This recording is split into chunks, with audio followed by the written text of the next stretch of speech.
একাত্তরের রাজাকার ও যুদ্ধাপরাধীদের নাগরিকত্ব কি বাতিল করা উচিত?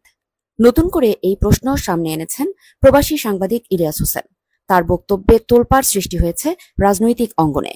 এক ভিডিও বার্তায় তিনি বলেন, যারা বাংলাদেশের স্বাধীনতা চায়নি বরং পাকিস্তানের পক্ষে ছিল, তাদের আর যাই হোক বাংলাদেশের নাগরিক হিসেবে স্বীকৃতি দেয়া উচিত নয়।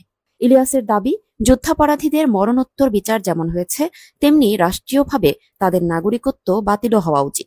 তিনি বলেন, যে যুদ্ধাপরাধীরা মানবতা বিরোধী অপরাধ করেছে তাদের সন্তানদের গর্ব করা উচিত নয়, বরং রাষ্ট্রকে সিদ্ধান্ত নিতে হবে কাদের আমরা বাংলাদেশের অংশ হিসেবে মানতে চাই। তিনি রাজনৈতিক দলগুলোর দ্বিমুখী আচরণেরও সমালোচনা করেন। তার ভাষায়, বিএনপি যেমন প্রকাশ্যে জামায়াতের সঙ্গে জোট করে, তেমনি 2008 সালের নির্বাচনেও আওয়ামী লীগ জামায়াতের সঙ্গে নীরব আলোচনা করেছিল।